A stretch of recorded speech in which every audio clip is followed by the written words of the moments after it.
नमस्कार, मैं हूं आशीष वर्मा। सौदा आपका में आपका स्वागत है। कमोडिटी बाजार पर नजर डालने से पहले देख लेते हैं क्या है आज सौदा आपका में आपके लिए खास।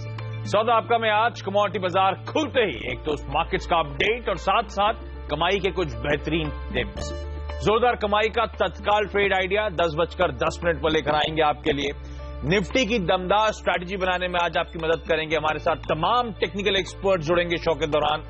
छोटे शेयर ऊंची छलांग यानी कि स्मॉल कैप यूनिवर्स में किस तरह का परफॉर्मेंस स्टॉक्स का है उस पर फोकस होगा। कॉल ड्रॉप पर आज फैसला आ सकता है। सुप्रीम कोर्ट की फाइनल रूलिंग आती हुई नजर आ सकती है। फोकस में तमाम टेलीकॉम शेयर्स रहेंगे। रणनीति क्या हो उस फैसले से पहले इस पर बातचीत। कंटेनर कॉर्पोरेशन जिसे हम कॉनकोर भी कहते हैं, इसका ओएफएस खुला हुआ है और आज रिटेल निवेशक इसमें सब्सक्राइब कर सकते हैं। क्या हमें आपको इस ओएफएस में जिसमें 5% का डिस्काउंट मिल रहा है पैसे लगाना चाहिए? बातचीत होगी कार्यक्रम के दौरान। वायदा बाजार में आज की स्ट्रैटेजी और इनफैक्ट 10:30 बजे तो हम खास शो आधे घंटे का लेकर आएंगे आपके लिए वहां पर, और आपके शेयरों पर तमाम क्वेरीज जो आई है उस पर फटाफट सलाह भी साथ में लेकर आएंगे।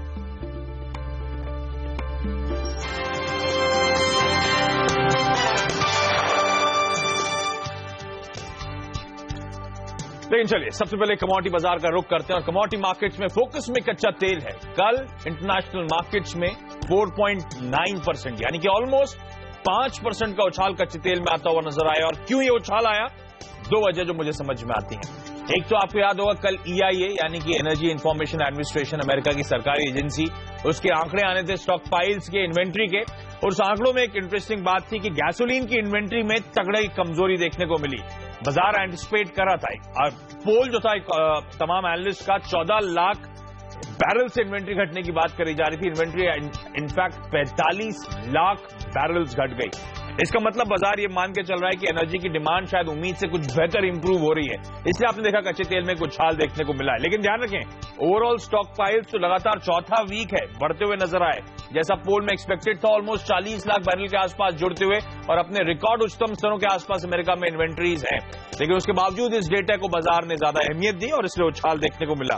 साथ साथ कच्चे तेल में लगातार वो स्पेकुलेशन बना हुआ है, वो अटकलें बनी हुई हैं कि शायद ओपेक नॉन ओपेक प्रोड्यूसर्स के बीच में कुछ सहमति, आउटपुट फ्रीज की खबरें जल्द आने वाली हैं। इन सब खबरों का कच्चे तेल को फायदा मिला। सोने में वही हमने देखा कुछ मुनाफा वसूली का दबाव हावी होता हुआ। 13 महीनों के हाईस पे सोना पहुंचा था, उन लेवल से कुछ ठंडा पड़ता हुआ। क्यों? एक तो कल ध्यान रखें कच्चा तेल और तमाम स्टॉक मार्केट उछाल में थे तो उसका निगेटिव इंपैक्ट गोल्ड पे पड़ा। और दूसरा आज ECB की बैठक है। ज्यादातर लोग मानते हैं कि शायद लिक्विडिटी इंजेक्ट होती हुई नजर आएगी, कुछ राहत ECB देता हुआ नजर आएगा। उससे पहले भी हमने देखा सोने में मुनाफा वसूली का दबाव। लेकिन चलिए भारतीय बाजारों में कामकाज की शुरुआत होने वाली है। देखते हैं सबसे पहले कच्चे तेल में किस तरह की ओपनिंग होती है, उसके बाद बाकी कमोडिटीज पे फोकस करेंगे। कच्चा तेल 1.25% के उछाल के साथ शुरुआत करता हुआ 28 रुपए ऊपर 25.74 के लेवल्स पर इस समय कामकाज होता हुआ। तो कच्चे तेल में मोमेंटम कंटिन्यू होता हुआ इंटरनेशनल मार्केट में ब्रेंट ऑलमोस्ट $41 के आसपास ध्यान रखे कामकाज करता हुआ आपको नजर आएगा। नेचुरल गैस में 1/4% का दबाव 30 पैसे नीचे 119 रुपए 40 पैसे पे शुरुआती कामकाज होता हुआ। लेकिन अब बुलियन मार्केट की तरफ फोकस करते हैं और सोना पहले आपकी स्क्रीन पर आएगा। 2/3% का दबाव। तो मुनाफा वसूली जो इंटरनेशनल मार्केट्स में देखने को मिल रही है, भारतीय मार्केट्स में भी उसी तर्ज पे दबाव के साथ कामकाज की शुरुआत होती हुई ऑलमोस्ट 200 रुपए नीचे 29,411 के लेवल्स पर इस समय सोना कामकाज कर रहा है। चांदी में भी अंतर्राष्ट्रीय बाजारों में 0.5% का दबाव था जब मैं स्टूडियो में आ रहा था। भारतीय बाजारों में भी देखिए आप 0.5% के आसपास की कमजोरी के साथ शुरुआत होती हुई 200-204 रुपए के आसपास का दबाव 37,019 के लेवल्स पर इस समय कामकाज होता हुआ। बेस मेटल्स फोकस में ध्यान रखें, चाइना से लगातार जो डेटा आ रहे हैं वो डिस्करेजिंग है। खासतौर पर एक्सपोर्ट इंपोर्ट का डेटा था वो बड़ा झटका लगाने वाला था। लेकिन चाइना की तरफ से स्टेटमेंट्स लगातार आ रहे हैं कि वो अर्थव्यवस्था को सुधारना, ओवर कैपेसिटीज जो मेटल्स में, कमोडिटीज में, उसे एड्रेस करने की कोशिश करेंगे। CNBC नेटवर्क के साथ बातचीत में ये बात निकल के आई। आपकी स्क्रीन पर कॉपर आया था, हल्के हरे निशान में कामकाज करता हुआ कॉपर आपकी स्क्रीन पे 1/4% की बढ़त 70 पैसे ऊपर एक कमोडिटी शुरुआत करती हुई 335 रुपए 30 पैसे में कामकाज। निकेल में एकदम फ्लैट 60 पैसे की कमजोरी है 598.40 रुपीज के 598.40 के लेवल्स पर यहां पे शुरुआत होती हुई। लेड भी एकदम सपाट महज 15 पैसे का उछाल 124 रुपए 15 पैसे पे कामकाज होता हुआ। जिंक में प्राइस वॉल्यूम एक्शन पिकअप नहीं हुआ है। ये कल के क्लोजिंग लेवल्स आपकी स्क्रीन पर 120 रुपए 85 पैसे के। एल्यूमिनियम में भी 106 रुपए 25 पैसे पे कामकाज। तो एटलीस्ट प्राइस एक्शन तो देखने को नहीं मिल रहा। एग्री कमोडिटीज आपकी स्क्रीन पर आती हुई सोयाबीन 14 रुपए का उछाल 1/3% की बढ़त 3686 के लेवल्स पर यहां पे इस समय शुरुआती कामकाज। सोया ऑयल में ऑलमोस्ट ₹3.5 की कमजोरी, तो आधे % से ज्यादा के दबाव के साथ शुरुआत होती हुई। हल्दी ₹10 कमजोर, 8864 के लेवल्स पर यहां पे इस समय पहला ट्रेड आता हुआ, तो मामूली नरमी के साथ शुरुआत होती हुई। जीरा में ₹5 का दबाव, 14,950 के लेवल्स पर इस समय कामकाज। चने में ₹16 का उछाल, तो ऑलमोस्ट 1/3% से ज्यादा की बढ़त, 4334 के लेवल्स। चीनी में हम देख रहे हैं ₹3 की मजबूती, 3213 के लेवल्स पर इस समय कामकाज होता हुआ। और एक बार रुपया आपकी स्क्रीन पर आएगा, कल 1/4% की मजबूती थी, 6721 के लेवल्स पर रुपया क्लोज हुआ था और आज 6717 के लेवल्स पे, तो 4 पैसे की और मजबूती के साथ रुपया इस समय कामकाज करता हुआ। लेकिन चलिए, कमोडिटी मार्केट्स में आज आपकी रणनीति बनाने में और आज की ओपनिंग समझने और आगे के आउटलुक को समझने के लिए हमारे साथ आज मनीलिशियस कैपिटल एंड एडवाइजरी सर्विसेज के डायरेक्टर जयप्रकाश गुप्ता और साथ साथ एसएमसी कॉर्पोरेट की एवीपी वंदना भारती जोड़ रही हैं। आप दोनों का ही स्वागत है सीएनबीसी आवाज पर। जय, सबसे पहले आपके पास, और कच्चा तेल इंटरनेशनल मार्केट्स में मजबूती, शायद किसी भी छोटी बड़ी पॉजिटिव खबर पर हम क्लिंग ऑन करने की कोशिश कर रहे हैं, क्योंकि एक्चुअली इन्वेंट्रीज तो बड़ी हैं, रिकॉर्ड लेवल्स पर है, लेकिन गैसोलीन की इन्वेंट्री घटी तो बाजार उसको बड़ा पॉजिटिव ले रहा है। क्या वाकई में से इस टाइम पे ऐड करना चाहिए कच्चे तेल में, यानी कि खरीदारी करने के मौके ढूंढने चाहिए? जी गुड मॉर्निंग आशीष जी। देखिए, $38 WTI एक लेवल था जो मार्केट ऑलरेडी टच कर चुका है। हाँ। 40 के ऊपर ब्रेंट कामकाज कर रहा है, तो मुझे लगता है ऑलमोस्ट एक रेजिस्टेंस जोन पे ही है मार्केट। यहाँ से थोड़ा सा रियलिटी चेक इन जरूर होगा और मुझे लगता है फिर से एक करेक्शन देखने को मिल सकता है, क्योंकि फंडामेंटल्स कुछ चेंज नहीं हुए हैं, डिमांड में कोई इम्प्रूवमेंट नहीं हो रही है। हालांकि अगर कोई प्रोडक्शन कट या उस तरह के खबरें निकल के आए तो अलग बात है, एक तेजी बन सकती है। बट मुझे लगता है 2620, 2625 पे ये जो पुल बैक था ये कैप होना चाहिए और फिर से हम 2380, 2350 का लेवल देख सकते हैं। तो कच्चे तेल में करेक्शन एक्सपेक्टेड है, यानी कि एक बार फिर से दबाव आता हुआ नजर आएगा। जो तगड़ा मोमेंटम आया था शायद इस पे ब्रेक लगता हुआ नजर आए, अनटिल एंड अनलेस कोई प्रोडक्शन कट्स का अनाउंसमेंट ना हो। लेकिन प्रोडक्शन कट शायद बहुत ही अनलाइकली अनाउंस होगी, क्योंकि अभी तो आउटपुट फ्रीज पे बातचीत चल रही है या उसकी अटकलें लगाई जा रही है, तो शायद कच्चे तेल के लिए इन लेवल्स के आसपास सस्टेन करना मुश्किल बात हो सकती है, तो शायद बिकवाली करने के मौके या फिर दबाव के साथ कामकाज होगा। लेकिन वंदना, आपसे जानना चाहूंगा रुपया पहले, तो इससे पहले मैं एग्री कमोडिटीज पे आपसे बातचीत करूं, क्या प्राइसिंग कर रही है रुपए का मूव? मैम, 2 दिन हो गया, कल भी हमने देखा था हल्की मजबूती और इस समय भी मामूली मजबूती के साथ रुपया एटलीस्ट कामकाज कर रहा है, क्या लेवल्स आप वॉच आउट कर रही हैं? रुपये में काफी हाई वोलेटिलिटी हम लोगों ने देखा था और काफी अप्रिशिएट हुआ था। ये मुझे लग रहा है कि अब ये फिलहाल एक रेंज में रहेगा और इसका जो इम्पैक्ट है वो कमोडिटीज पे भी देखने को मिलता है यहाँ पे। तो मुझे लग रहा है कि अपर साइड में अगर देखें तो फिर वो 67.75 वाला जो रेंज है और लोअर साइड में हम देखें 67 का, इस रेंज में मूव कर सकता है रुपया। और हायर साइड में गया तो जो डाउन साइड होगा कमोडिटीज है वो थोड़ा सा लिमिटेड यहाँ पे हो सकता है। ओके, अच्छा जय, सोने में क्या करूं? अच्छा मोमेंटम आया था, पॉजिटिवली सरप्राइज कर, और ये साल सोने के लिहाज से बहुत बेहतरीन रहा है, सबको शायद पॉजिटिव सरप्राइज किया होगा सोने की चाल ने। अब इन लेवल्स के आसपास कुछ मुनाफा वसूली, कुछ अटकता हुआ नजर आ रहा है। आज की ईसीबी बैठक से पहले क्या मैं भी मुनाफा वसूल लूं या फिर बिकवाली करने के मौके ढूंढूं सर?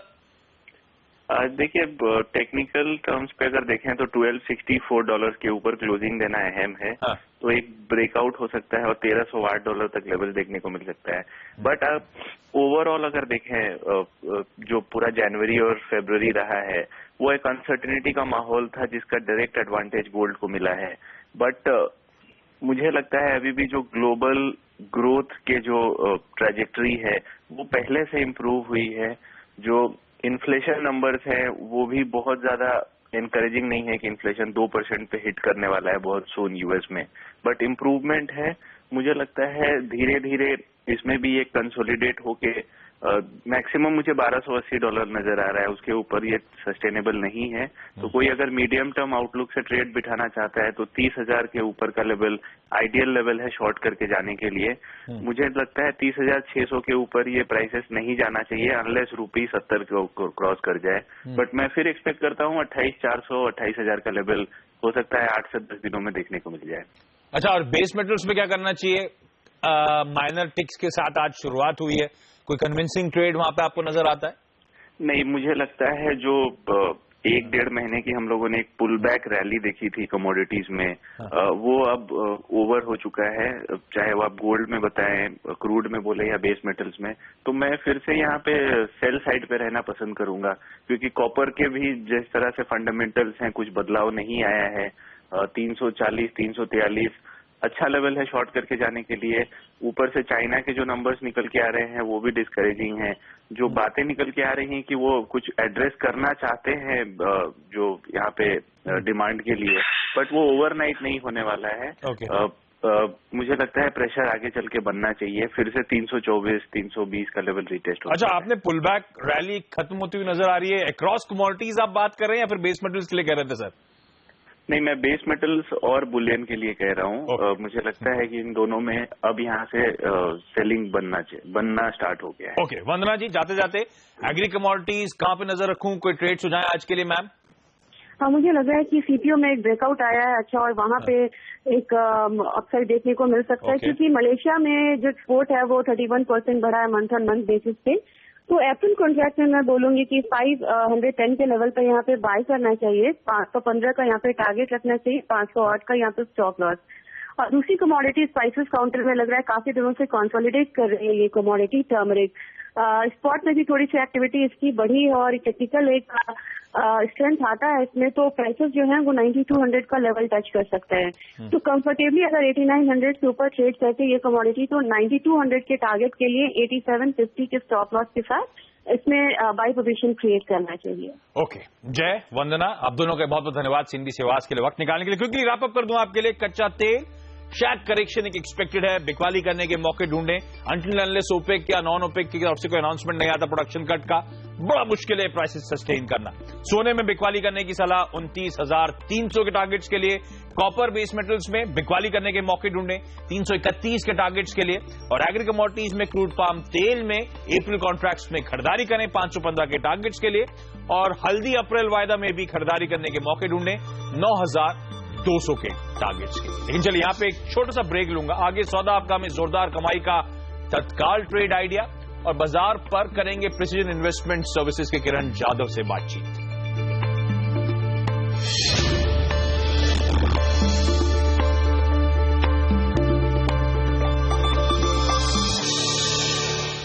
ब्रेक के बाद आपका स्वागत है और बाजार की बात करूं, आज के ट्रेड सेटअप की बात करूं, उससे पहले आपको बता दें मौजूदा हालात में वो ट्रेडिंग आइडिया जिसमें आप जोरदार कमाई कर सकते हैं, वक्त है तत्काल ट्रेड आइडिया का।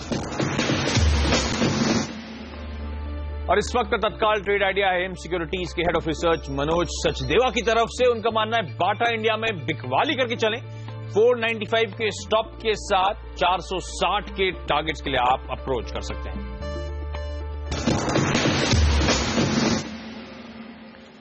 चलिए लेकिन एक क्विक इंडियन मार्केट्स का चेक ले लीजिए और गुरुवार का ट्रेडिंग सेशन और कमजोरी के साथ इस समय कामकाज होता हुआ शुरुआत हुई थी और अब इनफैक्ट दिन के लोज पे भारतीय बाजार कामकाज कर रहे हैं। 2/3% का दबाव। सेंसेक्स इस समय 170 अंक की नरमी और निफ्टी में 45 अंक का दबाव देखने को मिल रहा है।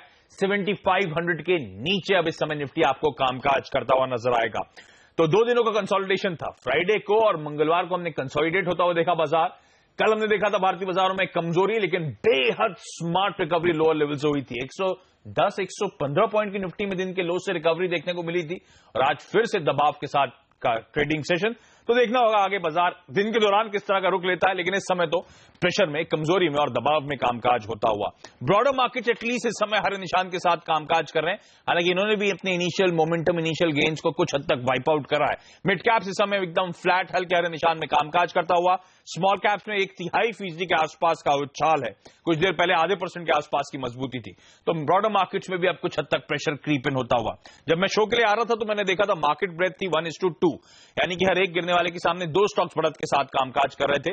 अब पिक्चर थोड़ी सी बदलती हुई, थोड़ा सा प्रेशर गहराता हुआ, तो अब 2:3 का रेशियो है। हर 2 गिरने वालों के सामने महज 3 स्टॉक्स ऐसे हैं जो बढ़त के साथ, मजबूती के साथ कामकाज करते हुए। बैंक्स में अब प्रेशर आता हुआ, 1/3% के दबाव के साथ बैंक निफ्टी कामकाज कर रहा है। कल भी हमने देखा था डिफेंसेस में कुछ प्रेशर था, तो आईटी, फार्मास्यूटिकल, एफएमसीजी, ये पॉकेट्स में सिलेक्टिवली आज भी सेलिंग प्रेशर्स हैं, कई जगह दबाव देखने को मिल रहा है। जो कुछ बहुत सपोर्ट आ रहा है वो मेटल, ऑयल एंड गैस, तो कमोडिटीज वापस प्ले में आती हुई और कुछ हद तक ऑटो कंपनीज में खरीदारी देखने को मिल रही है। लेकिन आज का प्रेशर, आज का दबाव, क्या सेकेंड हाफ में लो लेवल से फिर से बाइंग इमर्ज हो सकती है या आज दबाव गहराता हुआ नजर आएगा? बाजार का रुख क्या होगा? प्रिसीजन इन्वेस्टमेंट सर्विसेज के सीएमडी किरण जाधव जोड़े हैं। किरण जी हाय, गुड मॉर्निंग। कैसे ट्रेड करूं? दबाव गिराने वाला है क्या सर? मॉर्निंग आशीष जी, आज सवेरे से हमने देखा है करीबन हमने 50 पॉइंट गवा दिए है ओपनिंग से। तो मेरा मानना है कि ये सिर्फ करेक्टिव रैली है, जो करेक्शन है जहां पे हम थोड़े से गिरावट दिखाई दे रहे हैं। पर आज के लिए अगर तेजी करनी है तो 7510 के ऊपर ही करनी चाहिए। अगर 7510 के ऊपर अगर निफ्टी निकल जाता है अगले 1-2 घंटे में तो बिल्कुल लॉन्ग पोजिशन बनानी चाहिए। 7485 का स्टॉप लॉस लगाना चाहिए और दिन के अंत में हम करीबन 7575 के लेवल देखने को मिल जाने चाहिए। ओके, तो इंपॉर्टेंट लेवल आपको वॉच आउट करना पड़ेगा। ब्लाइंडली इसको ना फॉलो करें। 7510 के ऊपर अगर निफ्टी कामकाज करता है, यानी कि मौजूदा लेवल से 20 पॉइंट के आसपास की मजबूती आती है तो कन्विक्शन बढ़ेगा। और 7510 के ऊपर स्ट्रेट को इनिशिएट करें, तब आप खरीदारी करें निफ्टी पर। और 75 तक के टारगेट शायद आपको देखने को मिलेंगे। किरण हमारे साथ बने हुए, लेकिन आपको बता दूं शुरू होने वाला है एडवाइजरी का सबसे बड़ा महासंग्राम। मार्केट एक्सपर्ट्स के इस महामुकाबले में कौन होगा प्रो एडवाइजरी चैंपियनशिप सीजन 1 का विजेता, किसे मिलेगा इंडिया का बेस्ट एनालिस्ट का खिताब। जानने के लिए डाउनलोड करें advisorymonday.com मोबाइल ऐप। यही नहीं, व्यूअर्स का भी रजिस्ट्रेशन शुरू हो गया है। जी हां, अब आपके पास भी है मौका 8 लाख रुपए तक के इनाम जीतने का। तो जानने के लिए आज ही डाउनलोड करें advisorymonday.com मोबाइल ऐप।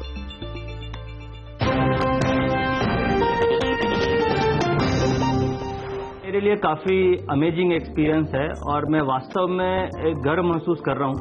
मेरे विचार से यह चैंपियनशिप किसी भी एनालिस्ट के लिए एक बहुत बड़ा उपहार है। एनालिस्ट इसको ड्रीम भी कर सकते हैं और इसे अचीव करने की पूरी कोशिश कर सकते हैं।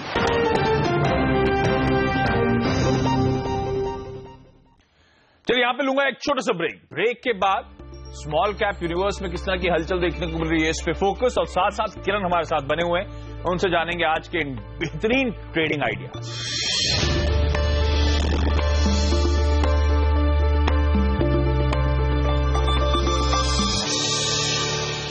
ब्रेक के बाद आपका स्वागत है। और भारतीय बाजारों में लोअर लेवल से कुछ हल्की रिकवरी की कोशिश जारी। इस समय 7498 के लेवल्स पर निफ्टी कामकाज करता हुआ। लेकिन स्मॉल कैप्स का क्या हाल है?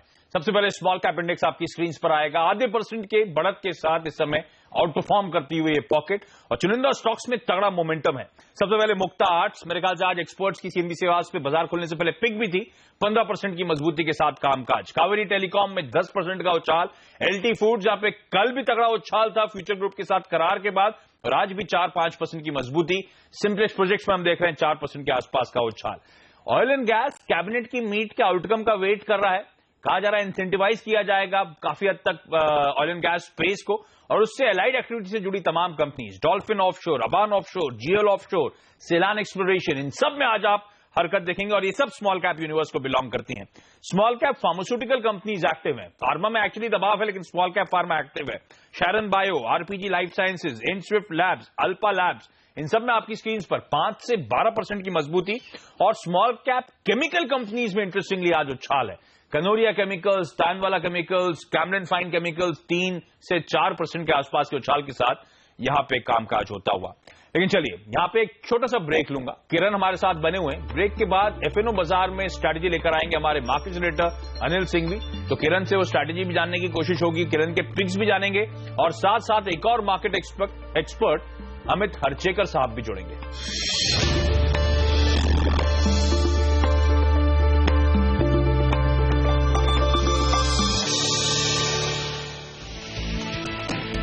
लगातार 6 दिन की तेजी के बाद आज बाजार में सुस्ती। निफ्टी 7500 के करीब, लेकिन मिड कैप शेयरों की तेजी बरकरार।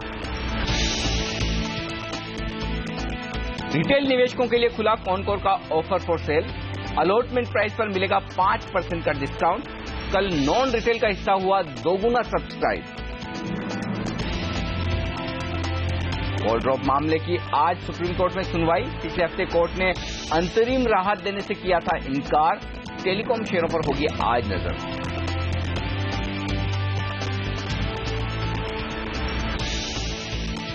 और देश में भरोसेमंद रियल एस्टेट दिग्गजों का आज होगा सम्मान। आज शाम एक शानदार समारोह में दिए जाएंगे सीएनबीसी आवाज रियल एस्टेट अवार्ड।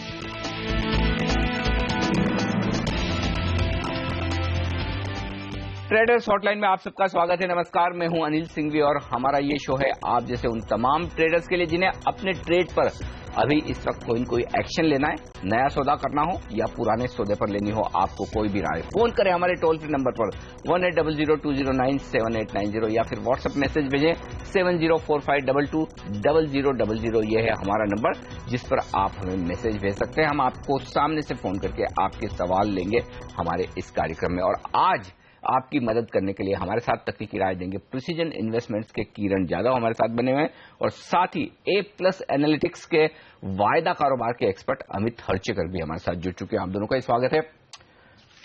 यहां पर मैं राय देख चुका हूं किरण की निफ्टी पर खरीदारी की, और निफ्टी पर कल किरण ने मजबूती के साथ पहला सौदा में भी खरीदारी करने की राय दी थी, और तब निफ्टी 7440 पर था, उनका टारगेट हासिल हो चुका है। अब भी निफ्टी पर किरण की खरीदारी की राय है, लेकिन एक राय में अमित से ले लूं इस वक्त। अमित, ये बताएं निफ्टी फ्यूचर्स आप कैसे ट्रेड करेंगे? देखिए, आज सुबह से हमने निफ्टी में वीवैप सेलिंग देखी है, और जो वीवैप सेलिंग की प्राइस है निफ्टी फ्यूचर्स में वो अराउंड 7500 की हो चुकी है। तो ऐसे सिचुएशंस में आपका जो बाइंग है जनरली 30 पॉइंट्स वीवैप के ऊपर ही बनता है, जो कि अराउंड सुबह तक वीवैप प्राइस निफ्टी की 7512 थी, इसलिए हमारा जो बाइंग प्राइस है निफ्टी पे अबाउ 7550 ही होना चाहिए, जिससे कि आपका स्टॉप लॉस 7480 बनता है। एंड निफ्टी में अभी भी काफी पॉसिबिलिटी है तो 7700 तक जाए, लेकिन इस लेवल पे एंट्री की सलाह नहीं होगी। वीवैप प्राइस के 40 पॉइंट्स ऊपर, जो कि अराउंड 7550 के पार ही आपको निफ्टी फ्यूचर्स में बाइक की पोजीशंस लेनी है। ओके, ये है राय इस वक्त निफ्टी फ्यूचर्स पर खरीदारी करें। लेवल्स जो मैं आपको दे रहा हूं वो फ्यूचर्स के, ये ध्यान रखें 7550 के पार निकलने के बाद फ्यूचर खरीदें 7700 के लक्ष्य के लिए। और इस वक्त निफ्टी फ्यूचर आपके सामने ले आऊं मैं तो आपको अंदाजा लगेगा डिस्काउंट में जा चुका है, फिर से 10 पॉइंट का डिस्काउंट है 7550, यानी कि यहां से भी अभी कितना 70 पॉइंट और बढ़े उसके बाद खरीदना है, तो अभी खरीदने का वक्त नहीं है। अमित भले राय दे रहे हो, लेकिन अमित क्या बैंक निफ्टी भी अभी खरीदने का वक्त है या यहां पर भी इंतजार करना चाहिए? देखिए, 2 दिन की जो हाई थे बैंक निफ्टी पे अराउंड 15450 का लेवल्स था। अगर इस लेवल्स को अगर हम लॉन्ग टर्म चार्ट्स पे देखें तो जो एक साल में बैंक निफ्टी में गिरावट आई है उसका 23.6% जोन वही 15450 बन रहा है। तो मेरी सलाह ये होगी कि उस लेवल के पार बैंक निफ्टी में लॉन्ग पोजीशंस बनाएं, क्योंकि अगर नेक्स्ट अपमूव में अगर वो लेवल नहीं टूट पाते हैं तो बैंक निफ्टी में काफी गिरावट आ सकती है। इसी कारण एक कॉशियस बाय होगा। 14450 15450 के ऊपर जो नेगेटिविटी है वो चली जाएगी, और बैंक निफ्टी में एटलीस्ट 600-700 पॉइंट की रैली आप देख सकते हैं। तब तक बैंक निफ्टी में एक वेट एंड वॉच की सलाह होगी। ओके, तो 15450 के ऊपर फ्यूचर निकले फिर खरीदिए। इस वक्त वहां से 200 अंक नीचे है, फिलहाल ट्रेड नहीं है। खरीदारी की राय एक पर्टिकुलर लेवल के बाद। लेकिन इस वक्त देखिए एक बार बाजार को यहाँ पर थोड़ी सी कमजोरी बढ़ती हुई दिख रही है, क्योंकि आप देखिए दिन के लो पॉइंट के आसपास इस वक्त आ चुका है बाजार। 7478 का लो बनाया है निफ्टी ने, और इस वक्त 7487 यानी कि अपनी लो से 10 पॉइंट ऊपर है। 170 अंकों का नुकसान सेंसेक्स में, तो थोड़ी कमजोरी बढ़ती हुई दिख रही है।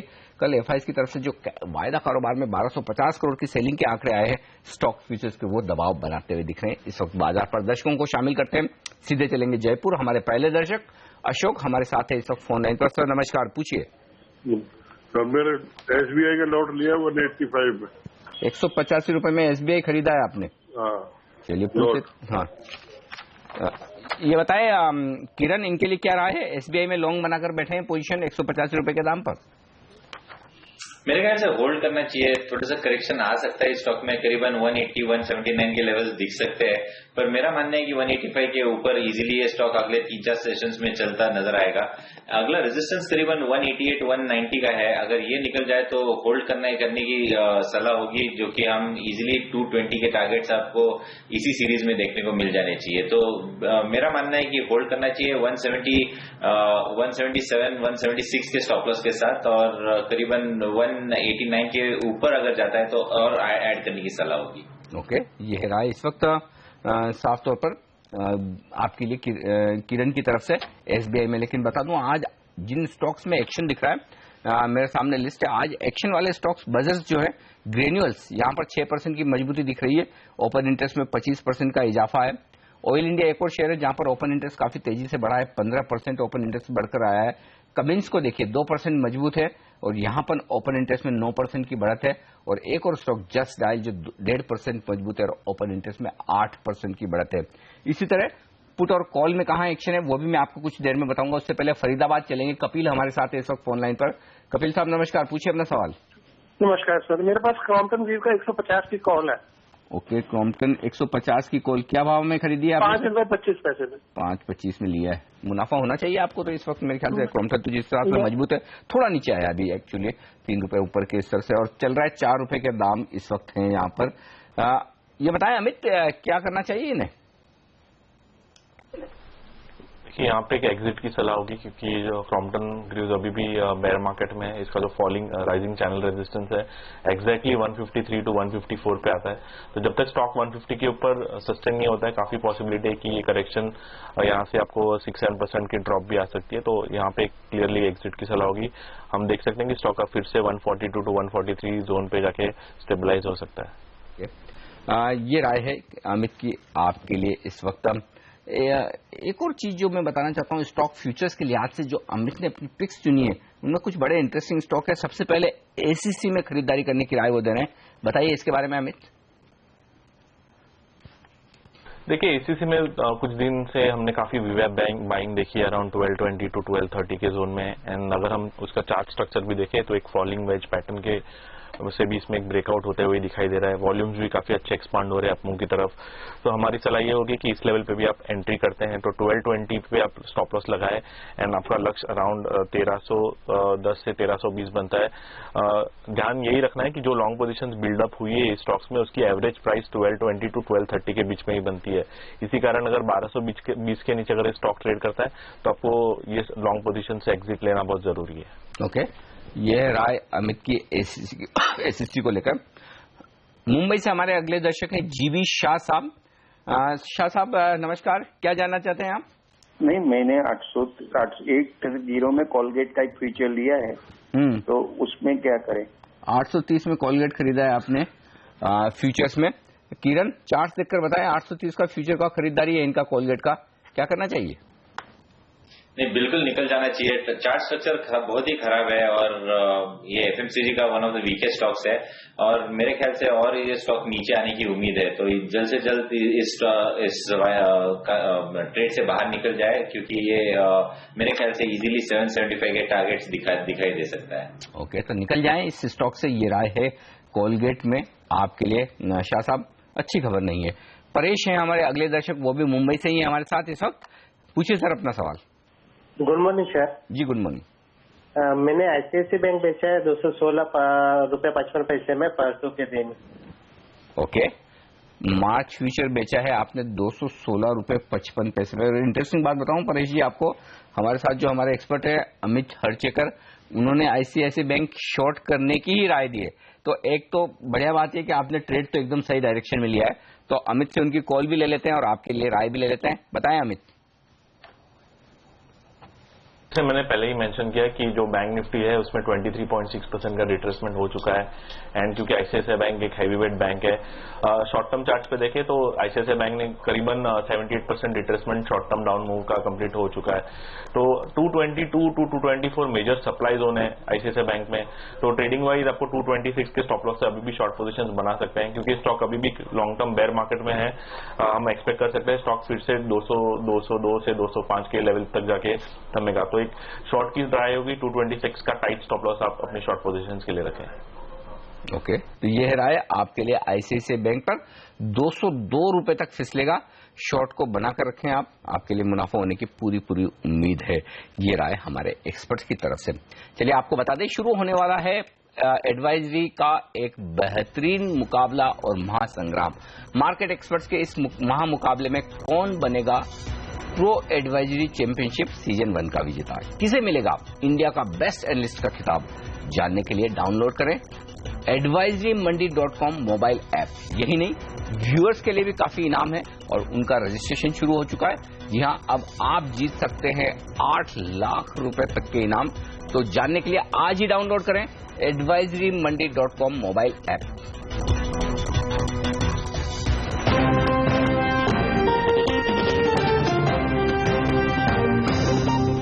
प्रो एडवाइजरी चैंपियनशिप एक तगड़ा मुकाबला होने वाला है। मैं चाहता हूं कि इंडिया के सारे रिसर्च एनालिस्ट इसमें जुड़े।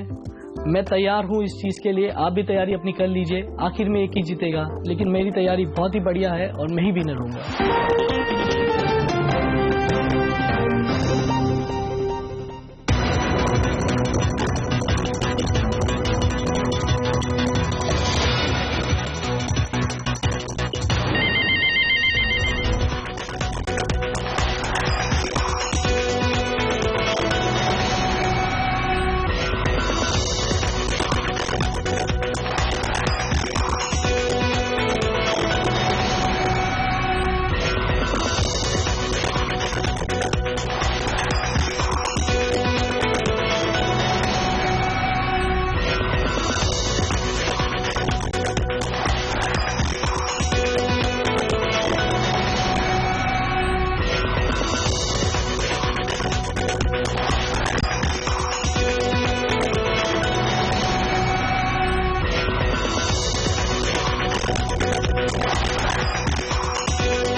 180 अंक नीचे है सेंसेक्स और निफ्टी पर नुकसान 48 अंकों का 7,500 के नीचे कारोबार होता हुआ दिखेगा इस वक्त आपको बाजार में।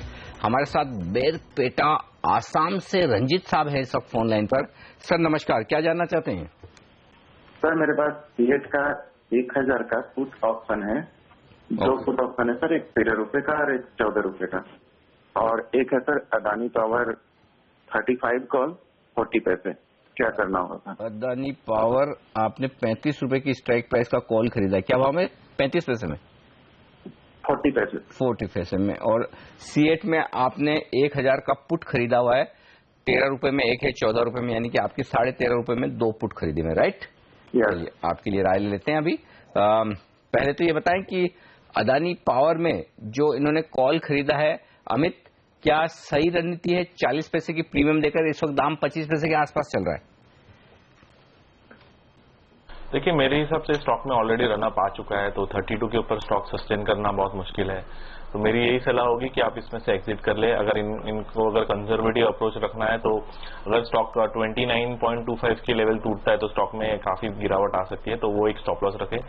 अगर आपको रिस्क नहीं लेनी है ज्यादा तो इस लेवल पे भी आप निकल सकते हैं।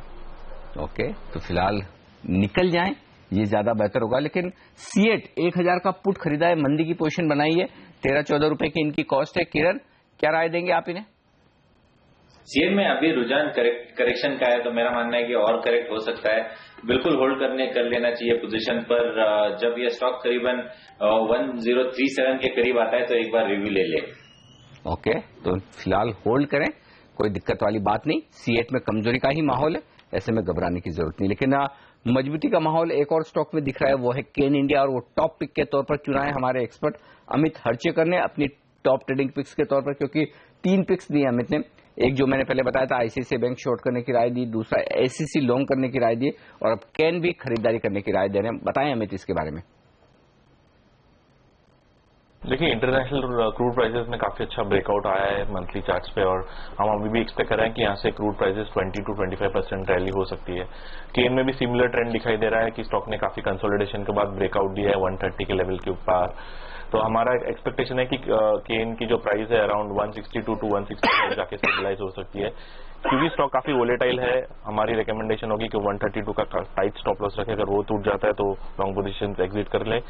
मार्केट में गिरावट भी आती है तो भी हम देख रहे हैं कि 165 तक ये स्टॉक जा सकता है। तो व्यू काफी पॉजिटिव है, क्योंकि लॉन्ग बाइंग जो हुआ है उसकी एवरेज प्राइस 125 to 126 है, तो इसी कारण जो कुशन काफी अच्छा बनता है अपसाइड जाने के लिए। ओके, ये है राय इस वक्त आपके लिए केन इंडिया खरीदारी करने की।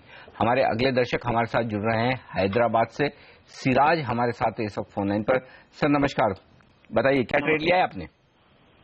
सर मेरा डिश टीवी 90 कॉल एक है और हिंडाल्को का 87.5 कॉल है सर, इसका टारगेट जाना चाहता हूं। अच्छा, डिश टीवी का एक 90 रुपए का कॉल आपने खरीदा है 40 पैसे में, ठीक है। और हिंडाल्को का 8750 का कॉल खरीदा है आपने 1 रुपए 50 पैसे में। किरण, पहले तो डिश टीवी के बारे में बताएं। इनकी 90 रुपए की कॉल है, 40 पैसे में खरीदी है, तेजी की पोजीशन इन्होंने बनाई है डिश टीवी में। क्या करना चाहिए इन्हें, निकलें या होल्ड करें? निकल जाना चाहिए, बहुत ही आउट ऑफ द मनी का कॉल लिया हुआ है, और 90 के ऊपर अगर जाता है ये स्टॉक इसी महीने तभी इनको इसमें फायदा होता नजर आएगा। तो मेरे ख्याल से मेरी ये सलाह होगी हर निवेशक को कि जो डेरिवेटिव सेगमेंट में गए एट द मनी के करीब अगर स्ट्राइक प्राइस ढूंढते हैं तो उधर से ज्यादा मोमेंटम मिलता है। बहुत आउट ऑफ द मनी का कॉल लेने का कोई मतलब नहीं होता है। ओके, हिंडाल्को 8750 का कॉल खरीदा है 1 रुपए 50 पैसे में सिराज साहब ने। अमित, आपकी क्या राय है इस पर? स्टॉक में काफी रनअप आ चुका है, 86 to 87 मेजर हर्डल है, तो मेरी यही सलाह होगी कि यहाँ पे निकल जाए। क्योंकि अगर स्टॉक वो प्रीवियस हाई जो अराउंड 87 की तरफ अगर नहीं टूटता है तो स्टॉक में एटलीस्ट 5% की करेक्शन एक्सपेक्ट कर सकते हैं। बेहतर होता कि अगर वो अराउंड 75 to 76 के जोन में अगर ये लॉन्ग पोजीशन बिल्डअप करते तो काफी अच्छा है, क्योंकि अगर डिक्लाइन भी आती है तो 76 तक एक काफी अच्छा सपोर्ट जोन है, वहां से फिर से आपको उछाल आ सकती है। ओके, ये है राय हिंडाल्को के स्टॉक पर। वक्त एक छोटे से ब्रेक के बाद लेकर आएंगे आपके लिए ऑप्शंस की रणनीति और लेंगे दर्शकों के सवाल। बने रहिए हमारे साथ।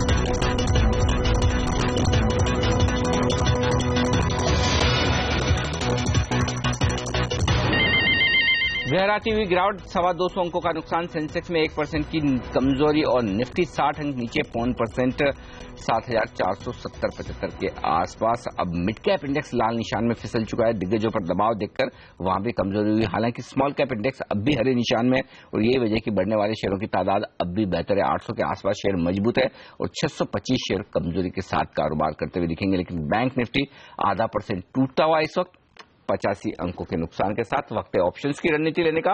अमित हर्चेकर से पूछेंगे हम कौन सा ऑप्शन ट्रेड किया जाए आज, बताएं अमित।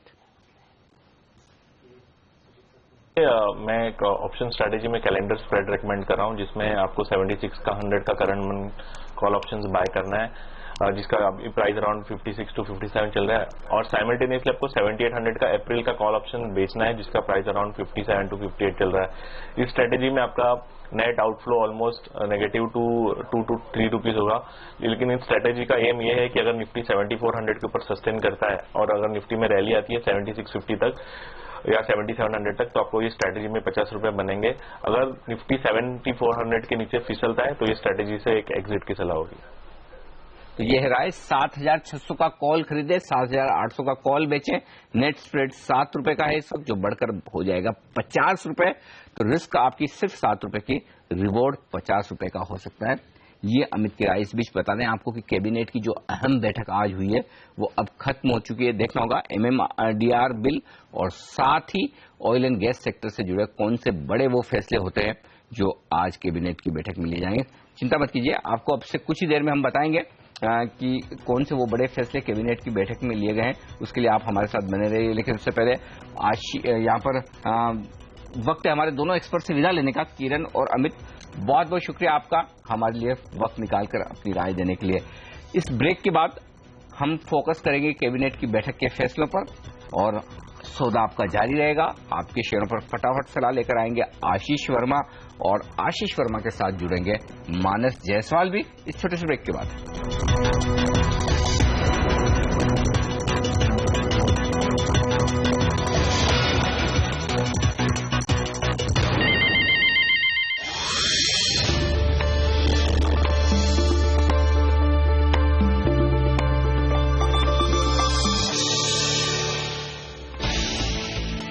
बाजार में गिरावट, सेंसेक्स 200 अंकों से ज्यादा टूटा, निफ्टी 7500 के नीचे। रिटेल इन्वेस्टर्स के लिए खुला कॉनकोर का OFS, अलॉटमेंट प्राइस पर 5% का डिस्काउंट। कल नॉन रिटेल हिस्सा दोगुना हुआ सब्सक्राइब। कॉल ड्रॉप मामले की आज सुप्रीम कोर्ट में सुनवाई। पिछले हफ्ते कोर्ट ने अंतरिम राहत देने से किया था इनकार। टेलीकॉम शेयरों पर होगी नजर। और देश में भरोसेमंद रियल एस्टेट दिग्गजों का आज होगा सम्मान। आज शाम एक शानदार समारोह में दिए जाएंगे CNBC आवाज रियल एस्टेट अवार्ड्स।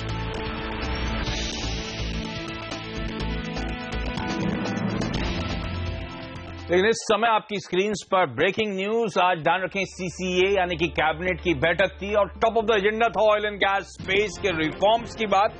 आपको याद होगा बजट स्पीच के दौरान वित्त मंत्री अरुण जेटली ने स्पेसिफिकली हाईलाइट करा था कि वो गैस प्रोडक्शन को इस देश में इंसेंटिवाइज करने की कोशिश करेंगे, खासतौर पे deep water, ultra deep water यानी कि दिक्कतों वाला जो एक्सप्लोरेशन होता है या फिर high pressure high temperature areas में जो एक्सप्लोरेशन होता है उसे इंसेंटिवाइज करने की बात करी गई थी और कैबिनेट ने इसको हरी झंडी दे दी है।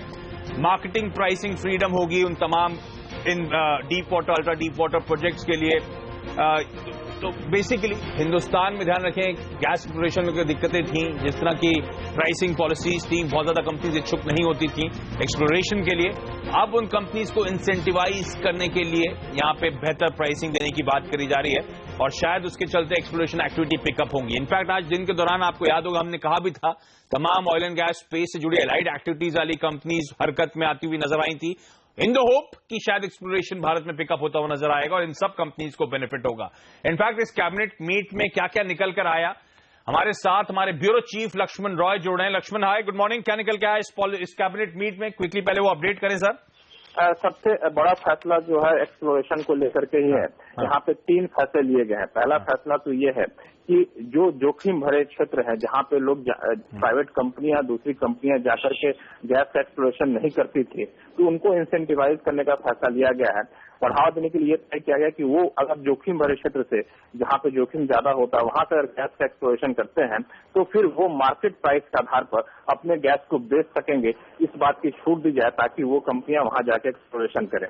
दूसरी बड़ी खबर ये है कि हाइड्रोकार्बन के सेक्टर में जो अलग अलग लाइसेंसिंग की पॉलिसी थी, अलग अलग फॉर्मूले थे, तो उसको एक यूनिफाइड कर दिया गया है कि हर सिंगल विंडो सिस्टम होगा और एक ही फॉर्मूला होगा जिसके आधार पर उनको लाइसेंस दिया जाएगा और उनकी कीमतें तय की जाएंगी। तीसरा बड़ा फैसला यहाँ पे ये लिया गया है कि ये एलपीजी कनेक्शन को लेकर के ये थोड़ा सोशल फैसला कह सकते हैं कि बीपीएल परिवार को, गरीबी रेखा के नीचे रहने वाले परिवार में अगर कोई महिला पहली बार एलपीजी कनेक्शन लेती है तो सिक्योरिटी डिपॉजिट जो देना होता था उस डिपॉजिट को नहीं देना होगा, ये सरकार खुद उसके नाम पे जमा करेगी। ओके, तो 3 बड़े फैसले आते हुए और पूरी तरह से focus oil and gas exploration पर। जोखिम भरे क्षेत्र जैसे हम आपको कह रहे थे, deep water, ultra deep water या फिर हाई प्रेशर हाई टेम्परेचर वाले जो क्षेत्र होते हैं उनको इंसेंटिवाइज करने की कोशिश, ताकि प्राइवेट कंपनीज वहां पे जाके या फिर कंपनीज वहां पे जाके एक्सप्लोरेशन करें। उन कंपनीज को मार्केट प्राइस के आधार पर जो गैस एक्सप्लोर करेंगे वो बेचने का अधिकार दिया जाएगा।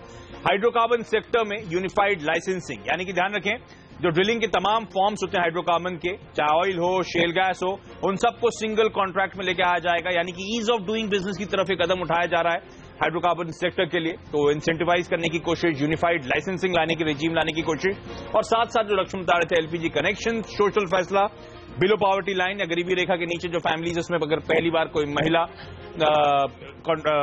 कनेक्शन लेने के लिए जाती हैं तो उन्हें वो अपफ्रंट जो प्राइस होता है वो नहीं देना पड़ेगा, सरकार उनके बिहाफ पे क्रेडिट करती हुई नजर आएगी। लेकिन ऑयल एंड गैस एक्सप्लोरेशन, और इनफैक्ट मैं ख्याल से इस खबर के चलते आपकी स्क्रीन पर ओएनजीसी, रिलायंस इंडस्ट्रीज पहले तो आने चाहिए, इनफैक्ट गेन India, in fact Essar oil, GSPC जैसी कंपनी जो अन्य प्लेयर्स हैं वो अगर फ्यूचर एक्सपेंशन करना चाहते हैं, फ्यूचर इन्वेस्टमेंट्स करना चाहते हैं हाइड्रोकार्बन सेक्टर में, तो इनको भी इवेंचुअली बेनिफिट होता हुआ नजर आएगा। तो पॉजिटिव खबर अक्रॉस द बोर्ड है। ओएनजीसी के लेकर एक इंपॉर्टेंट फैसला है जिसको हम कीनली अवेट कर रहे थे, हालांकि लक्ष्मण ने उस बारे में कोई बात नहीं करी। लक्ष्मण, क्या वो अपडेट आया है ओएनजीसी को लेकर कि वो जो एसआर ऑयल के साथ 2 दशकों से फैसला अटका हुआ था आर सीरीज और रत्ना फील्ड्स के लिए, कोई अपडेट वहां पर कि ओएनजीसी को दिया जाएंगे वो फील्ड्स? नहीं, उस पर कोई अभी तक ऐलान नहीं हुआ है, क्योंकि बड़ा फैसला ये था तो पूरा फोकस इस पे रखा गया है। न तो ओएनजीसी के ऊपर कोई ऐलान किया गया और न ही एमएमडीआर एक्ट जिस अपेक्षा थी एमएमडीआर एक्ट में बदलाव किया जाएगा, न ही इस प्रस्ताव को मंजूरी दी गई है। तो अभी तक सिर्फ सरकार ने फोकस किया है ऑयल एंड एक्सप्लोरेशन पे, क्योंकि हो सकता है एजेंडे में हो लेकिन सरकार इसको मंजूरी ना भी हो, क्योंकि संसद शुरू होने वाला था तो कैबिनेट की बैठक थोड़ी जल्दी खत्म हो गई थी। तो कोई प्रेस ब्रीफिंग होने वाली है? हाँ, इसमें 3 बजे के आसपास तो हो सकता है कि वित्त मंत्री अरुण जेटली और पेट्रोलियम नेचुरल गैस मंत्री जो धर्मेंद्र प्रधान है वो खुद प्रेस वार्ता करेंगे, और अभी इस वजह से नहीं कर सकते हैं क्योंकि संसद सत्र चल रहा है। तो पहले उन्हें संसद को जानकारी देनी होगी कि आज कैबिनेट की बैठक में क्या फैसला लिया गया है, और संसद को जानकारी देने के बाद फिर औपचारिक प्रेस वार्ता की जाएगी। ओके, चलिए लक्ष्मण, आपका धन्यवाद। और इसी डेवलपमेंट में बात करने के लिए हमारे साथ एचडीएफसी सिक्योरिटीज के वीके शर्मा साहब जुड़ रहे हैं। शर्मा साहब, ऑयल एंड गैस स्पेस को इंसेंटिवाइज करने की या रिफॉर्म्स को एक पुश देने की कोशिश सरकार की तरफ से, सबसे पहले तो जोखिम भरे क्षेत्र जो है deep, ultra deep water blocks जो है, अल्ट्रा डीप गैस या ब्लॉक्स जो है उनको इंसेंटिवाइज करने की उन पे हक होगा कि वो मार्केट प्राइस के आधार पर अपनी गैस बेचते हुए नजर आए। क्या ये मेजर इनफ होगा इन कंपनीज को इंसेंटिवाइज करने के लिए और बाकी गैस को एक्सप्लोर करने के लिए इस देश में? देखिए, इस वक्त जो डिमांड सप्लाई सिनेरियो है गैस का, वो अंतर्राष्ट्रीय लेवल पे सस्ती गैस मिल रही है और आगे चलते हुए हम जो रिक्वायरमेंट है वो सरप्लस हो जाएगी। तो ऐसे वक्त के अंदर ये जो कदम उठाया है मेरे ख्याल से अच्छा तो है, इंडस्ट्री को हेल्प मिलेगी, लेकिन काफी देर हो चुकी है। ये अगर पहले किया होता तो इसका भरपूर फायदा मिल सकता था, और ये जो गैस के जो वॉल्यूम्स आप सोच रहे हैं वो देर से आएंगे और इसके लिए इस वक्त मार्केट उत्साहित नहीं होगा, ऐसा मुझे लगता है। इंटरेस्टिंग है, और इनफैक्ट मैं पढ़ भी रहा था डिमांड सप्लाई का मिसमैच और आगे सप्लाई और एग्रेसिव होने वाली है, तो गैस प्राइसिंग तो मेरे ख्याल से आउटलुक के लिहाज से तो और प्रेशर ही बाजार एक्सपेक्ट कर रहा है। ऐसे में वाकई का इंसेंटिवाइज होगा ये स्पेस, वाकई की एक्सप्लोरेशन शुरू होगा हिंदुस्तान में इन सिलेक्टिवली जोखिम भरे सेक्टर्स में, ये कहना बड़ा मुश्किल होगा। अच्छा, हाइड्रोकार्बन स्पेस के लिए यूनिफाइड लाइसेंसिंग रिजीम, ये बेसिकली हम उस तरफ मूव कर रहे हैं कि ईज ऑफ डूइंग बिजनेस की तरफ, सर? हाँ बिल्कुल, एसेंशियली ये ईज ऑफ डूइंग बिजनेस होगा। और माफ कीजिएगा, मैं इस वक्त एक मीटिंग में था तो मैं एसेंशियली देखा नहीं है कि क्या हुआ है। आपका कॉल आया तो मैं उसको क्रिएट कर रहा हूँ। हाँ, मैं बता देता हूँ। हाइड्रोकार्बन सेक्टर में सर यूनिफाइड लाइसेंसिंग की बात करी गई है, तो ऑयल से लेकर शेल गैस सब एक सिंगल कॉन्ट्रैक्ट के अंदर मूव करते हुए नजर आएंगे। तो मेरे ख्याल से वो कदम बेसिकली ये है कि सरकार अब ईज ऑफ डूइंग बिजनेस जिसकी लगातार बात कर रहा था, उसी मेरे ख्याल से उस डेवलपमेंट पे स्टेप लेते हुए। लेकिन इस बीच में आपकी स्क्रीन पे एक और इंटरेस्टिंग फ्लैश आता हुआ, MMDRA बिल में जो अमेंडमेंट्स की बात करी जा रही है उसे भी कैबिनेट ने मंजूरी दे दी है। आसान शब्दों में जो MMDR बिल 2015 एक्ट जो पास हुआ था उसमें ध्यान रखें, उन माइनिंग लीजेस को ट्रांसफर करने की मंजूरी नहीं दी गई थी जो कि ऑक्शन नहीं थे। मैं इस डिटेल पे आगे आऊंगा, लेकिन इस बीच हमारे साथ बुटोला साहब जुड़ रहे हैं। बुटोला साहब, स्वागत है CNBC आवाज पर आपका। ये जो सबसे पहले ये समझाएं, ये जो जोखिम भरे सेक्टर्स को इंसेंटिवाइज करने की कोशिश, मार्केट प्राइस पे गैस बेचने की बात करी जा रही है, क्या वाकई एक्सप्लोरेशन एक्टिविटीज देश में पिकअप होएगी?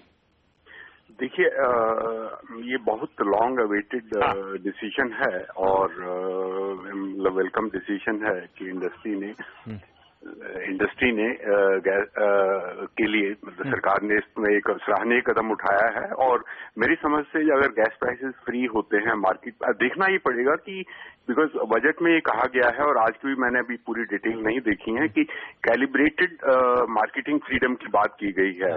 तो कैलिब्रेटेड मार्केट फ्रीडम का क्या मतलब है कि क्या 100% फ्री मार्केट प्राइस होगा, 75% होगा, 50% होगा या कम होगा?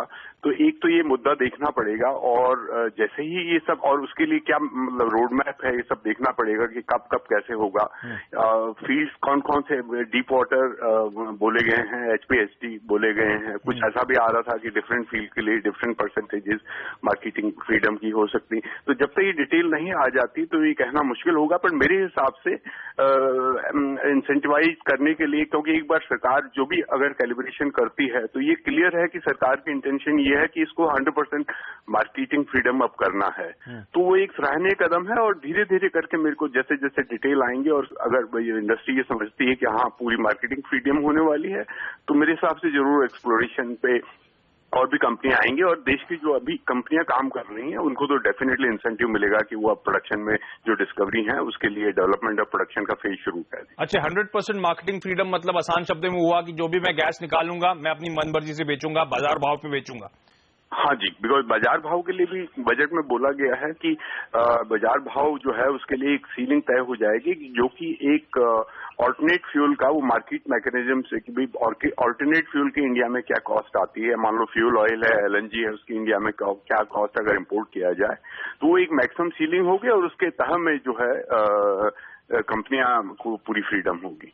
ओके, इस बीच हमारे साथ Narendra Taneja, oil and gas expert भी जुड़े हैं। तनेजा साहब, अच्छा step, positive step, long awaited था, ज्यादातर एक्सपर्ट्स यही बोल रहे हैं इंसेंटिवाइज करने का, ये जो जोखिम भरे क्षेत्र से अब एक्सप्लोरेशन होंगे एक्टिविटीज, लेकिन शायद देर हो गई है, डिमांड सप्लाई मिसमैच है और गैस प्राइसेस तो यहां से और दबाव देखने को मिल सकता है, तो शायद इस समय इमीडिएटली पिकअप ना हो एक्टिविटी, ऐसा मानना सही होगा? नहीं, पिकअप तो होगी, लेकिन मैं आपसे सहमत हूं कि देर है। ये फैसला अगर आज से 4 साल पहले हुआ होता तो शायद हमारे यहाँ गैस का हमारी निर्भरता आयात से इतनी ज्यादा नहीं होती और जो निवेश है यहाँ पे वो ज्यादा बड़ा होता। लेकिन अब जो कदम लेकर के आए हैं उसको इंसेंटिवाइज किया जा रहा है, साथ में इस बात की छूट देना कि भाई आप उसकी मार्केटिंग कर सकते हैं और साथ में जो प्राइस निकल के आएगी वो $6 प्लस की होगी। तो प्राकृतिक गैस में $6 प्लस की प्राइस है वो बहुत ही अच्छी प्राइस है। पूरी दुनिया के अंदर अगर आप एवरेज निकालते हैं जो कॉस्ट ऑफ प्रोडक्शन होती है वो $4 से कम है। कुछ जगह लोगों का कहना है वो $3.2 पर यूनिट होती है। अगर उस हिसाब से जाते हैं तो मुझे लगता है कि अच्छी प्राइस है और साथ में ये LNG से भी कम्पीट करेगी। उसका मुझे ऐसा लगता है जो भारत की कंपनियां, चाहे वो GSPC हो, ONGC हो, रिलायंस हो, केन हो और जो ब्रिटिश पेट्रोलियम जिन्होंने काफी इन्वेस्टमेंट किया, वो सब इससे जो है आकर्षित होंगे और लगभग ये वही है जो जिस तरह से भारत की कंपनियां खासतौर से ONGC, GSPC ये लोग चाहते थे। तो मुझे लगता है कि इससे इंसेंटिवाइज होगा और ये गैस जो है बाजार के अंदर मुझे लगता है कि 2020 से आना शुरू हो जाएगी। और जिन कंपनियों ने अपने कैपेक्स के प्लान और एक्सपेंशन के प्लान को रोक लिया था क्योंकि उनके लिए उनको लगता था इसका अर्थशास्त्र जो है वो वायबल नहीं है, वो अर्थशास्त्र जो है उनको वायबल हो जाएगा, लिहाजा वो तेजी से आगे बढ़ेंगे और कैपेक्स में इन्वेस्ट करेंगे, एक्सपेंशन में इन्वेस्टमेंट करेंगे। और जब गवर्नमेंट नई राउंड लेके आएगी एक्सप्लोरेशन ब्लॉक का तो उसमें मुझे लगता है वो बिडिंग नहीं करे। कुल मिला के गैस सेक्टर के लिए खासतौर से गैस सेक्टर के लिए ये बहुत ही एक अच्छा फैसला है। और इससे आप देखेंगे कि भारत की जो जरूरत थी एलएनजी पे, वो आने वाले 2020 के बाद जो है थोड़ा कम होना शुरू हो जाएगी। और एलएनजी की जो प्राइसेज है पूरी दुनिया में इस पॉलिसी के बाद वो भी इम्पैक्ट होंगी, अर्थात वो नीचे की तरफ आएंगी, क्योंकि भारत एक बहुत बड़ा खरीदार माना जा रहा है आज के समय भी और आने वाले समय के अंदर। तो मुझे लगता है कि बहुत ही अच्छा डिसीजन है, ट्रांसफॉर्मेटिव है ये ट्रांसफॉर्मेटिव डिसीजन है। और अगर जो है इसका इम्प्लीमेंटेशन जल्दी हो, क्लियरेंसेज जो सबको चाहिए होते हैं विभिन्न मंत्रालयों से और राज्य सरकारों से, अगर उनको थोड़ा जो है फास्ट ट्रैक किया जाए तो मुझे लगता है कि आने वाले 2020 के बाद आप देखेंगे कि भारत में गैस का उत्पादन बढ़ेगा और हमारी निर्भरता जो आयातित गैस पे आने वाले समय में इससे कम हो सकती है। चलिए, ओके, तो ये पॉजिटिव स्टेप है, step in the right direction है। शायद थोड़ा देर आए लेकिन दुरुस्त आए, इंडस्ट्री के लिए अच्छा फायदा होगा। 2020 तक शायद हालात इंप्रूव होते हुए नजर आए, इंपोर्ट्स में हमारी निर्भरता कम होती हुई नजर आएगी। बुटोला साहब, नरेंद्र तनेजा साहब, शर्मा जी, आप सबका बहुत धन्यवाद सिंधी से आवाज के लिए वक्त निकालने के लिए। लेकिन इस बीच जो एक और फैसला आया जिसको अब तक हम टच अपॉन नहीं कर पाया हूं, mines and minerals development regulation act जो 2015 का एक्ट पास हुआ था, उसमें अमेंडमेंट को मंजूरी दे दी गई है, संशोधन को मंजूरी दे दी गई है। अब तक क्या था कि अगर आपके पास माइंस थी और वो ऑक्शन माइंस नहीं थी तो आप उन्हें बेच नहीं सकते थे। अब वो ट्रांसफर ऑफ माइनिंग इस संशोधन के बाद, इस अमेंडमेंट के बाद मंजूर कर दिया गया है। आसान शब्दों में, अगर मेरे किसी पर्टिकुलर यूनिट के साथ एक माइन अटैच्ड है और वो ऑक्शन में मैंने नहीं खरीदी है, तो अगर मैं यूनिट बेचूंगा तो उसके साथ माइन को नहीं बेच पाऊंगा। अगर कंपनी बेचूंगा तभी वो माइन बिकती थी। तो एमएनए एक्टिविटीज स्पेस में जिनके पास ऑक्शन माइंस नहीं थी, वहां पे हमें धीमी पड़ती हुई नजर आई थी, खास तौर पे सीमेंट स्पेस में। अब इस संशोधन के बाद अगर उस यूनिट के अटैच माइन है तो उस माइन को मैं बेच सकता हूं, कंपनी पूरी बेचने की जरूरत नहीं पड़ेगी मुझे। आसान शब्दों में, जो हाल फिलहाल 2 डील्स अटकी हुई थी, अल्ट्राटेक जेपी की, रिलायंस सीमेंट बिरला कॉर्प की, इन सब के लिए बड़ी खबर, पॉजिटिव खबर आती हुई। इन सब कंपनीज को आप रडार रखें, फोकस में रखें, और खासतौर पे सीमेंट स्पेस के लिए ये एक बड़ा पॉजिटिव। सीमेंट स्पेस में एमएनए एक्टिविटी यानी कि मर्जर एंड एक्विजिशन, अधिग्रहण और विलय की एक्टिविटीज पिकअप होती हुई शायद आपको नजर आए। लेकिन चलिए यहाँ पे एक छोटा सा ब्रेक के बाद आईटीएल का अपडेट और मानस जायसवाल से बातचीत।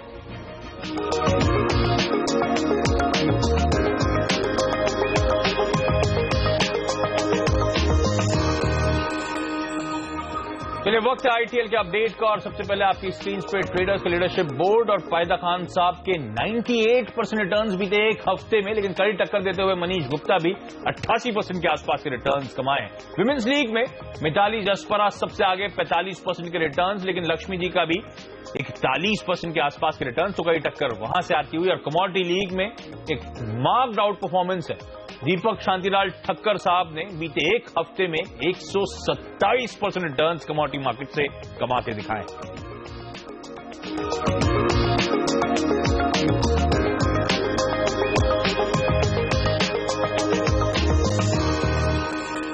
और इस बीच मच अवेटेड आज की जो बोर्ड मीटिंग का आउटकम, हीरो मोटोकॉर्प 40 रुपए प्रति शेयर का अंतरिम डिविडेंड का ऐलान करता हुआ। बाजार में एक्सपेक्टेशन कुछ ज्यादा हो गई थी, मैं पढ़ा था 70 से 75 रुपए के आसपास की एक्सपेक्टेशन कई लोग ला के चल रहे थे, और इसीलिए आपने वायदा और कैश मार्केट में उस तरह का डिफरेंशियल भी एक तरह समय प्राइस में आता हुआ देखा था। लेकिन अब फाइनली 40 रुपीज का इंटरिम डिविडेंड का अनाउंसमेंट आता हुआ और स्टॉक थोड़ा सा मार्जिनली प्रेशर में आपको कामकाज करता हुआ। लेकिन चलिए, छोटा सा ब्रेक के बाद मानस जायसवाल के साथ तमाम क्वेरीज पर फटाफट सलाह।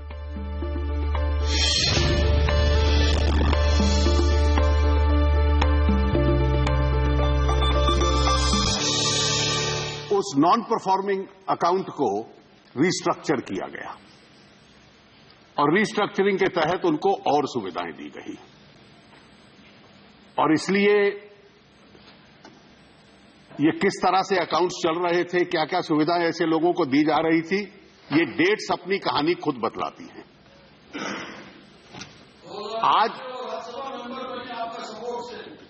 आज एनपीए को रीस्ट्रक्चर किसके सपोर्ट से किया गया? उस वक्त हम तो विपक्ष में थे। इस सारे के बाद आज की तारीख में 30 नवंबर 2015 तक इंटरेस्ट वगैरह मिलाकर 9,091.40 करोड़ ये टोटल लायबिलिटी उसकी है। जितनी भी बैंकिंग और फाइनेंशियल इंस्टीट्यूशंस हैं, उन सब ने अलग अलग कंपनीज और व्यक्तियों के खिलाफ रिकवरी की, अटैचमेंट की, जो जो कार्रवाई हो सकती है, और मेरे पास इस वक्त 22 केसों की सूची है, जो कि जो कि देश भर के अंदर उनके खिलाफ फाइल किए गए हैं, उन्होंने भी कुछ केसेस फाइल किए हैं। उसके अलावा उनके एसेट्स कई अटैच कर लिए गए हैं और बैंक्स पूरे कदम उठा रहे हैं कि एक एक पैसा जो इन कंपनियों से और इन व्यक्तियों से रिकवर करना है वो लोग रिकवर करेंगे। अटॉर्नी जनरल ने सुप्रीम कोर्ट में बताया, वो विषय सुप्रीम कोर्ट में है क्योंकि बैंक सुप्रीम कोर्ट भी मूव किए हैं कि उनको बाहर जाने की अनुमति, उनका पासपोर्ट सीज किया जाए। वो उससे पहले जा चुके थे। आप अगर उदाहरण चाहते हैं तो मैं बहुत उदाहरण दे सकता हूं कि जहां लोग उस दिन कोई आदेश नहीं था उनको रोकने का किसी एजेंसी का।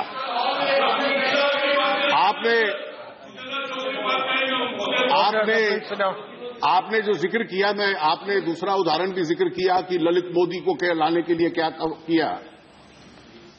वो जब बाहर गए थे तो आपकी सरकार थी, आपने केवल फेमा में केस रजिस्टर किया था जिसमें ना रोक पाने की सुविधा है ना सजा दे पाने की सुविधा है। पीएमएलए में नहीं किया था, वो बाद में हुआ था। तो इसलिए ये लोन कब दिए गए, कैसे दिए गए, एनपीए को कैसे रीस्ट्रक्चर किया गया, अगर आजाद साहब चाहें तो मैं उनको चेंबर में सारी इसकी डिटेल्स दिखला भी सकता हूं। कम से कम आपको स्वयं राज्यसभा में वित्त मंत्री अरुण जेटली विजय माल्या मामले पर बोलते हुए उनका कहना है बैंक्स ने तमाम एसेट्स अटैच कर लिए हैं और इनफैक्ट बैंक्स तमाम स्टेप्स उठा रहे हैं, तमाम कदम उठा रहे हैं जो एक एक पैसा है उसे वसूलने का। माल्या ग्रुप एंटिटीज आपकी स्क्रीन पर, McDowell holdings, UB holdings, Bangalore chemicals and fertilizers, इन सब में आप देखेंगे प्रेशर के साथ आज की ट्रेडिंग सेशन में कामकाज होता हुआ। और इनफैक्ट भारतीय बाजारों में भी अब दिन के लोस पे कामकाज, सेंसेक्स 1% की कमजोरी के साथ कामकाज करता हुआ, निफ्टी में 3/4% के आसपास का दबाव, दिन के लोस पे 227 अंक की कमजोरी है सेंसेक्स में और निफ्टी अब 74 के लेवल्स पर ट्रेड करता हुआ। लेकिन चलिए सौदा आपका मैं आज के लिए इतना ही। यहाँ पे एक छोटा सा ब्रेक लेंगे, ब्रेक के बाद कमोडिटी मार्केट्स पे फोकस, हमारे अगले शो कमोडिटी राउंडअप में।